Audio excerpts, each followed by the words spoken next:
Salut tout le monde, comment ça va? Moi ça va bien. Je trouve ça dommage que mon vidéo de la semaine dernière, le son, il y a eu un gros problème à cause du ventilateur de mon ordinateur portable qui filmait moi puis Phil. Fait que ça fait une grosse distorsion du son tout le long de l'épisode, puis c'est agaçant à écouter. Mais au moins c'est le fun, c'est la première trace de moi puis Phil sous caméra ensemble. Puis c'est le fun parce qu'on risque de faire du YouTube ensemble. Ça lui tentait de continuer à en faire, puis il a trouvé ça le fun, puis il trouvait ça intéressant. Fait que c'est vraiment cool.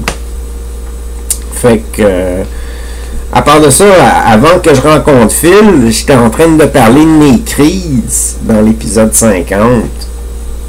Puis je me suis dit que je pourrais peut-être parler cette fois-ci de ma relation avec Dieu. Fait que ma relation avec Dieu. Moi, quand j'étais jeune, ma mère m'a jamais parlé de religion. Puis mon père était décédé. Fait que j'avais juste ma mère. Puis mon beau-père aussi à un moment donné. Mais ils m'ont jamais parlé de religion. C'est à l'école, au secondaire, que j'ai appris sur la religion. Sur la religion catholique, au début. Puis, vous connaissez des étudiants au secondaire comment que c'est. Mes partenaires de classe, ben eux autres m'ont présenté des livres de démons parce qu'on avait des cours de religion. Puis eux autres, ils connaissaient un peu plus. Fait que j'ai appris sur Lucifer en même temps que j'ai appris sur Dieu, puis tout ça. Puis on s'est formé une philosophie beaucoup différente de ce qu'est la religion réelle du catholicisme et du luciférane ou quoi que ce soit, ou tout ça.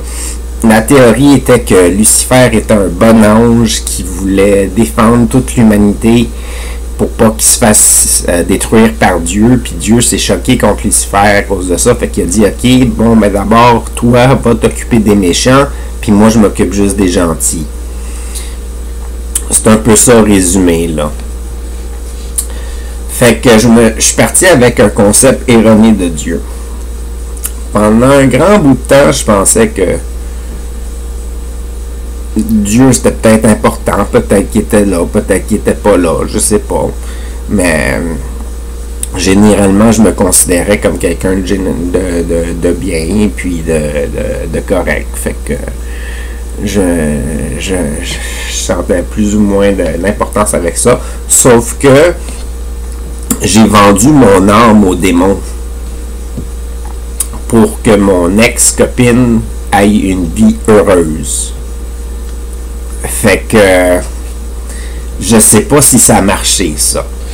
Peut-être que j'ai plus d'âme, mais si j'ai plus d'âme, ça veut dire que ma première copine, ben pas ma première copine, mais que ça veut dire que la copine que j'avais à l'époque que j'ai vendu mon âme a vécu une belle vie maintenant. Puis à ma connaissance, elle a vécu une belle vie aussi. Là. Je sais pas si peut-être que c'était de envoyer des énergies positives ou je sais pas trop quoi. N'empêche, pendant mon âge adulte, le début de mon âge adulte, j'ai pas pensé au concept de Dieu ou quoi que ce soit, ça faisait pas partie de ma vie, un peu comme ma mère, ça n'existait pas ni quoi que ce soit. Vers 2009-2010, j'étais sur le chômage ou vers la fin de mon chômage. Puis je mangeais pas bien, j'avais pas de nourriture ni quoi que ce soit. Puis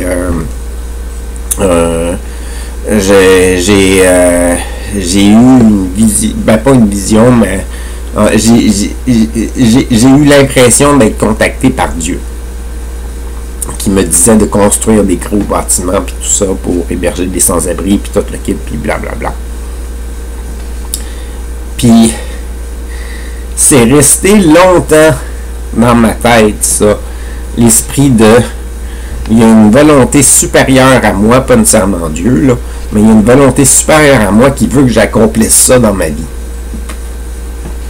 Fait que pendant longtemps, c'était mon objectif. Devenir célèbre pour avoir des fonds, pour bâtir des hébergements à prix modique, là, ou gratuit, ou je sais pas, là. Fait que ça a été le même comme ça longtemps. À un moment donné, dans mes délires, j'ai décidé que je me tannais de ça et que je me confrontais à Dieu et je lui disais « Non, je ne veux pas accepter ta tâche, c'est trop dur pour moi. » Et depuis ce temps-là, je n'ai plus du tout l'impression que je dois construire des bâtiments pour des sans-abri ni quoi que ce soit. J'ai l'impression qu'il faut juste que j'accomplisse ma vie et que ma vie soit un succès pour moi. Que je sois heureux. Fait que c'est vraiment bizarre. C'est comme si je m'étais enlevé un énorme fardeau sur les épaules. Puis tout ça en crise et en délire, parce que je vais pas dire que j'ai été contacté par Dieu, là. Moi, j'ai été contacté par mon cerveau qui fait des délires. Fait que mon cerveau se donne des voix et des choses comme ça, et des fois, elle peut me parler et ça me donne l'impression d'entendre des voix. Mais en général, les voix que j'ai entendues dans mes folies dans le passé, parce que là, ça fait longtemps que j'ai pas entendu de voix, là. Ça fait une couple d'années, là. C'était des voix positives. C'était des voix qui me disaient que je pouvais tout accomplir, que j'étais bon, que j'étais gentil, que je ci et ça. Puis ça a toujours été des voix de même. Fait que ça n'a jamais été des voix agressives que j'ai eues. Parce que je sais qu'il y en a que c'est des voix agressives qu'ils ont là, dans leur tête, ou des choses qui leur disent de faire des choses méchantes ou de réagir méchamment ou tout ça. Puis je me compte chanceux que moi ça soit pas ça. Mais c'est similaire à ça.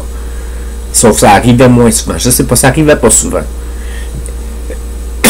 Fait que, comment dire, ma relation avec Dieu, ça serait quoi maintenant?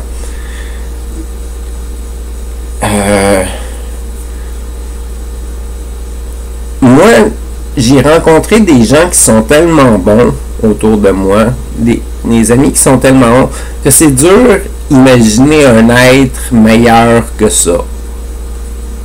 Fait que, tant qu'à moi, Dieu, il y en a plusieurs dieux sur Terre. Là. Il y en a plusieurs personnes qui sont rendues à l'étape de Dieu. Il y a plusieurs personnes qui sont rendues au stade là où est-ce que ils aiment assez les gens, puis ils aiment assez la vie, puis ils sont généreux, puis ils sont aimants, puis ils sont généreux de leur temps, tout ça, de leur personne, etc., sont déjà l'équivalent de ce qui est la divinité pour moi. Puis, j'espère que je vais atteindre un niveau acceptable dans ma vie. Puis, pour ça, il faut juste que je sois heureux puis que je maintienne une bonne vie. Ça devrait être réalisable. Là. Ça devrait pouvoir se réaliser. Pour le moment, en tout cas, j'en vis une bonne. Je suis bien heureux. J'ai des bons amis. J'ai encore ma famille, tout ça. J'ai peur un peu pour l'avenir. Je sais pas qu'est-ce qui va se passer. Parce que j'ai pas d'enfant. Fait que plus tard, quand je vais être vieux, il va-tu avoir du monde autour de moi? J'en ai aucune idée. Ça se peut que non. Mais c'est une chance qu'il faut prendre. Il faut croire au positif de qu'est-ce qui va se passer. Puis je touche du bois. Ça fait plus que 3 ans que je suis correct. Que j'ai pas d'hallucination, que j'ai pas de crise, que j'ai pas de délire, que je suis pas croyant. Fait que pas croyant en Dieu ou quelque chose de genre, ou pas nécessairement en train d'y penser tout le temps à ce concept-là, ça me rend pas en délire. Puis un autre sujet, le sujet de la religion, je ne l'évite pas, j'en parle ouvertement, puis tout ça, là. Mais il y a un sujet que j'évite, par exemple, ça c'est l'occulte. L'occulte, puis les esprits, puis des choses comme ça. Je sais pas pourquoi. À chaque fois que je parle d'esprit, puis des affaires de même, je me rends comme dans une transe, puis un autre monde, ou un autre parallèle, ou quelque chose du genre. Ça me fait pas. Fait que je parle pas beaucoup d'esprit, puis d'incantations puis de choses comme ça. Je faisais ça quand j'étais plus jeune. Fait que sur ce, passez une bonne journée, une bonne soirée, à la prochaine. Moi, c'est Taki.